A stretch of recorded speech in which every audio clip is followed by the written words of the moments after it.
My name's Jayzen Patria, and I have to admit it, I am obsessed with brands. I'm totally obsessed with brands. If you go to my house, all of my furnishings are from Jonathan Adler. If you go in my closet, half of it is from Original Penguin, and the other half is from Thomas Pink, right? And if you go into my garage, I've driven a Jeep Wrangler since I was 21 years old. So here's what I've learned about brands. They don't just work for companies and products, they actually work for us. And my biggest learning from marketers is that everything has a brand. We all have a brand. So if you're sitting here thinking like, oh, I don't really have a brand, guess what? We all have a brand. The real question is, are you choosing to actively manage that brand so that you're successful? Are you actively managing that brand? And that's what I want to talk to you guys about. But first off, let's kind of jump in. Let me hear from you guys here in the studio audience. What are some of your favorite brands? Shout them out. Let me hear them. Coach. Very good. What else? Patagonia. What else? Android. What else? Starbucks. Apple. Okay, tons of Apple. Raise your hand if you're an Apple fan, right? So in my backpack in the control room, I have an iPod Touch, an iPad, my iPhone's here, and sitting back at my house is my MacBook Pro, right? We're obsessed with Apple. I heard of Starbucks. Raise your hand. Who's obsessed with Starbucks? Okay, right, admit it. So let's think about Starbucks, because Starbucks is this crazy brand. I travel all of the time, and I'm in airports, and I'm shocked. People wait in line for like 30 minutes. People are like willing to almost miss their flight to get Starbucks. But the reality is that every kiosk at the airport serves coffee. So what's the difference here, right? The difference is that Starbucks appeals to us at the heart, right? They've created an experience. In fact, one of their co-founders did foreign exchange in high school and in college in Italy and across Europe, and his vision was that Starbucks should be a place where people come together with great coffee, the great smell of coffee, and community. So Starbucks never kicks anyone out, right? They give you a bathroom, they give you free Wi-Fi, and they don't have employees, they have baristas, right? But here's kind of the crazy thing. How much is a cup of Starbucks coffee? It's like $5, right? And like, okay, admit it. Someone raise your hand if you get more than 3 Starbucks a day. Okay, so you're lying. People at home, they know. There's somebody in this room that goes to Starbucks 3 times a day. People are constantly complaining about the price of gas. Right now it's a little bit lower, but people complain to pay for a gallon of gas that gets your butt to work, that gets you a paycheck. But no one complains about spending $5 on a cup of coffee at Starbucks. And here's the crazy thing. Coffee is the world's oldest commodity. It's the oldest commodity that's been traded throughout history, right? So if you think back over the past century in the United States, it was a tradition that depending on what era, you either paid a nickel, dime, or a quarter for a bottomless cup of coffee in any restaurant in America. But today, we'll pay $5 and you don't get a refill. Am I right? Right? So what is Starbucks doing? That you can apply to yourself. And that's what I say is when you think of your personal brand, are you coffee, a commodity, or are you Starbucks, a premium brand? In your career, is your brand having people line up to hire you? Is your brand having people line up saying, I want you to work on this project team? Do you have people lining up to say, I'm paying you at the top of the salary range because you're premium and you're not a commodity? So we have to ask ourselves, what's a brand anyways? How would we define it? And I think the easiest way to first start thinking about it is what it's not. And this is sort of the pitfall that most people and even a lot of organizations fall into. So take a look at the screen here. So a brand, it's not a logo. It's not a tagline, it's not an advertisement, and it's not even the product. It's none of those things.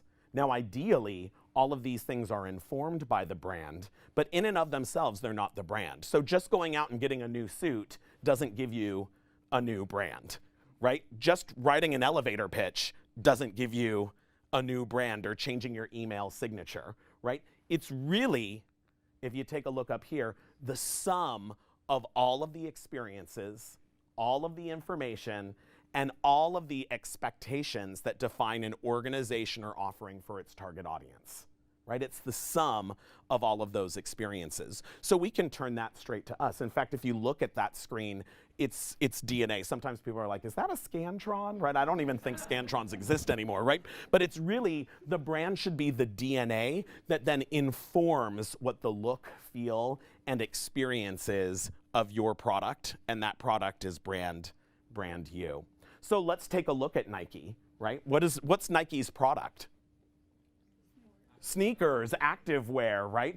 But who's a fan of Nike, right? You pay a lot for Nike stuff, right? We're talking it's like over $100 for a pair of sneakers, and we could certainly go to Payless Shoes and get sneakers for $9, right? We could certainly do that. But why do people go to Nike? What does Nike really sell?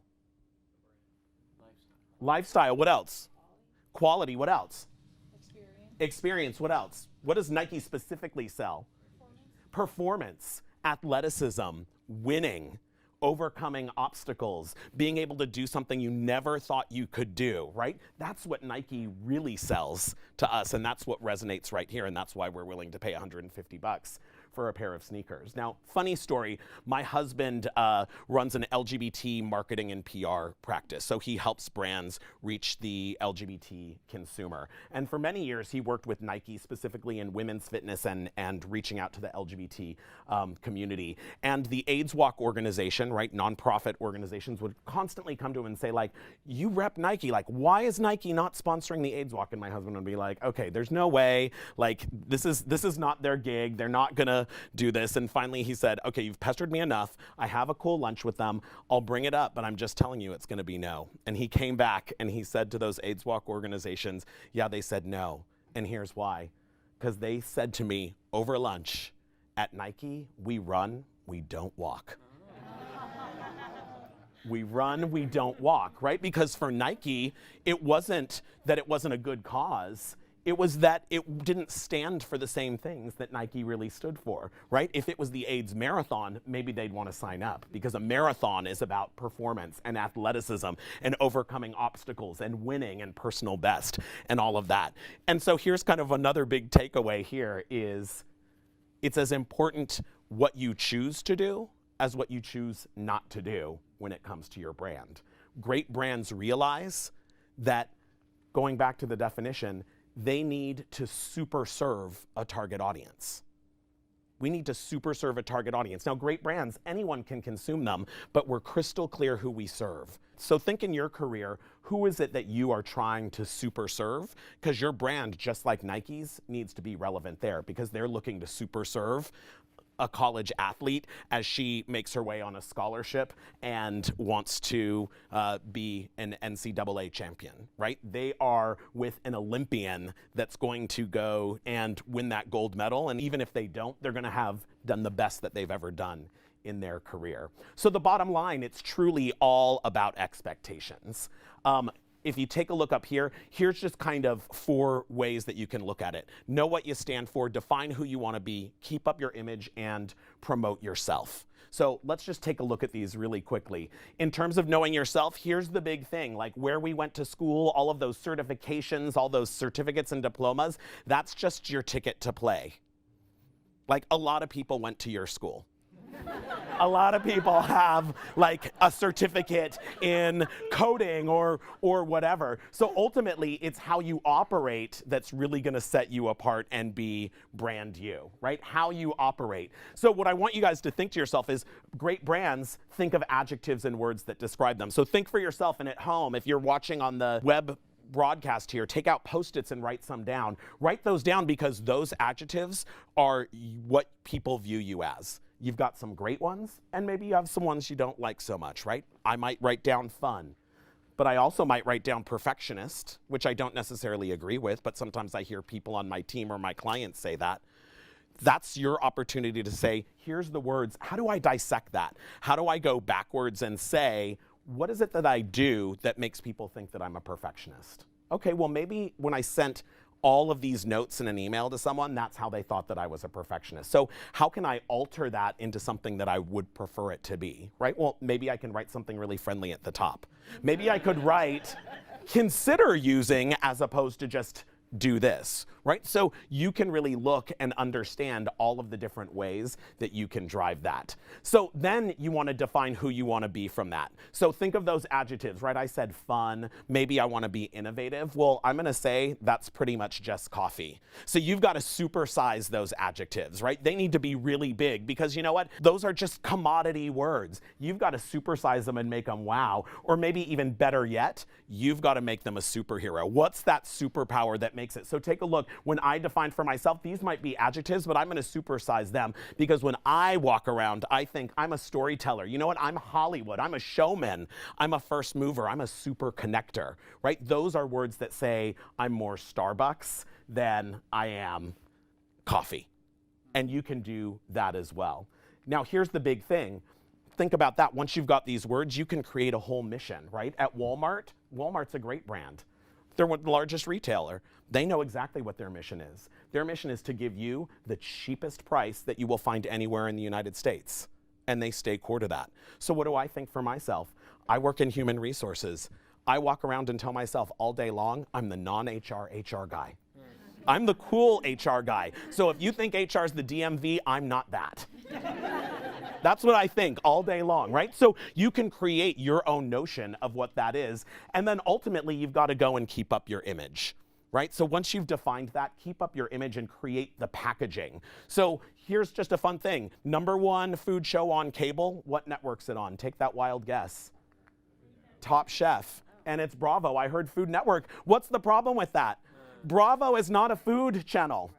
Bravo is not even a home and garden channel. Yet they have for over 10 years the #1 food show on cable. Why is that? They know their table stakes is they've got to have a great TV show. But at Bravo, they say, hey, we need LGBT characters represented. It needs to be high-end, sophisticated places. So they can actually take the genre of food and push it through and get Top Chef. So think about that for you. How are you packaging yourself? What's your dress, right? So you can see I dress in all of my stuff. I've got fun little cufflinks. I'm wearing crazy glasses. I spend a fortune having some crazy hipster hair. But why? Because I said I was the non-HR guy. I've got crazy socks on, right? Because that says I'm not the DMV, right? I do all of these things. I wear funky glasses, right? And that's just part of the packaging, but dress only goes so far. It's how do you present an idea? How do you maintain that workspace? Does it say all of those things? When someone walks into my office, is it filthy or is it filled with cool things that say Hollywood, showman, first mover, and has pieces of technology that people want to come in and play with, right? That's how you package yourself. And then ultimately it's the projects you work on, how do you put them through that filter so they come out being uniquely your brand?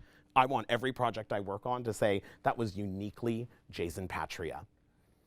And then finally, you've got to promote yourself, and this is what we all forget. Great brands spend a fortune on marketing and PR, and so you should too. At minimum, you need to make that plan.